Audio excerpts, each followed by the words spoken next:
जब संपूर्ण वैभव होते हुए भी प्रभु श्री राम का मन व्याकुल था, तब गुरु वशिष्ठ के ज्ञान ने उन्हें विषाद से बाहर निकाला।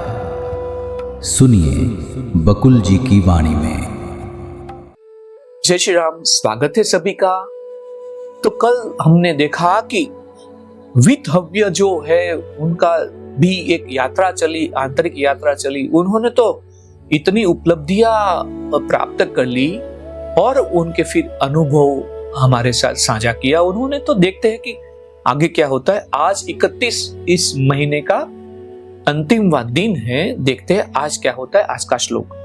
विस्मृतिर्विस्मृता दूरम स्मृते स्फुट मनुस्मृता सत्सज्जातम असजासत क्षतम क्षीणम स्थितम स्थितम। श्लोक का अर्थ है भूल भूल रहती है, ज्ञान स्पष्ट हो जाता है। आहा, कितना सुंदर बात। वास्तविक वास्तविक है, अवास्तविक अवास्तविक है। जो नष्ट हो गया उसे नष्ट होना था और जो है उसे रहना है। खूब खूब सुंदर बात, गहरी बात बताने जा रहे हैं। वशिष्ठ ने कहा, सायंकाल ऋषि पुनः उस वन में प्रविष्ट हुए। वे उस वन से पूर्व परिचित थे। वे ध्यान में बैठे। उन्होंने सोचा, मुझे पहले ही इंद्रियों के मिथ्यापन का बोध हो चुका है, इसलिए उनके संबंध में और अधिक जानकारी प्राप्त करना विसंगत होगा। यह है और यह नहीं है आदि सभी तरह की मिथ्या कल्पनाओं को छोड़कर उन्होंने पद्मासन लगा दिया।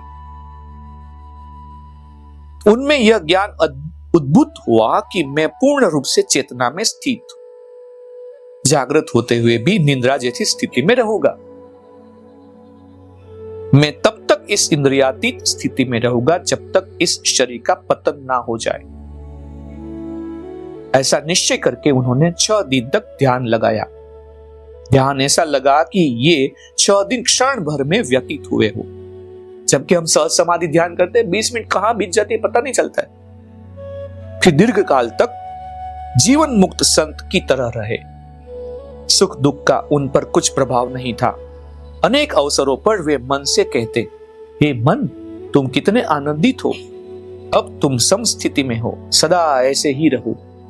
वे अपनी इंद्रियों को सावधान करते हुए कहते, हे इंद्रियों, आत्मा का तुमसे कुछ भी संबंध नहीं, सभी नष्ट हो जाए, तुम्हारी लालसाएं खत्म हो चुकी है, अब मुझ पर नियंत्रण नहीं रख सकती।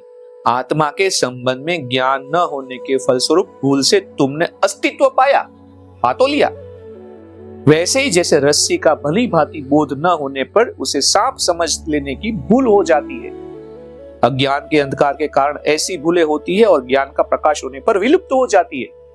जब प्रकाश हो जाता है तो रस्सी दिखने लगती है। अंधकार में जो सांप दिखता था, अज्ञान में सांप दिखता है, ज्ञान में रस्सी।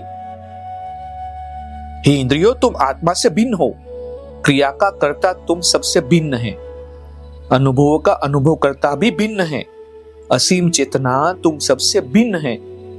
किसकी भूल और कैसे उत्पन्न हुई?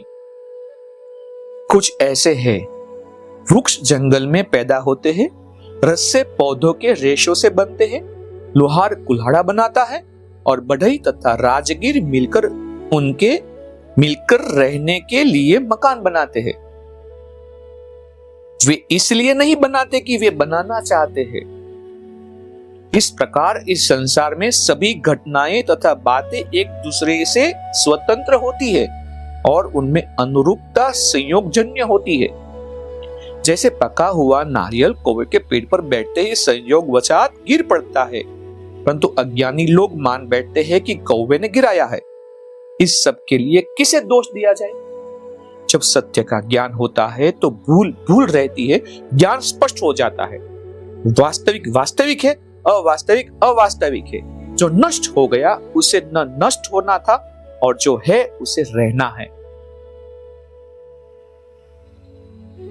इन प्रकार चिंतन करके तथा ज्ञान में अवस्थित होकर ऋषि इस संसार में दीर्घ काल तक रहे। वे ऐसी स्थिति में थे जो अज्ञान और भूल से मुक्त थी। अब उनका नया जन्म नहीं होने को था। जब कभी उनकी इंद्रिया का स्पर्श विषयों से होता वे चिंतन में शांति से विराजते और आत्मा का आनंद प्राप्त करते। हृदय उनका आकर्षण विकर्षण से मुक्त रहता। उन्हें सभी प्रकार के अनुभव अनचाहे ही प्राप्त होते थे। मुझे आपसे ये नम्र निवेदन है कि आप इस वीडियो को 2 या 3 बार धैर्यपूर्वक सुनना और देखना। जय श्री राम। इस ज्ञान यात्रा में हमारे साथ बने रहने के लिए चैनल को सब्सक्राइब करें और बेल आइकॉन दबाएं।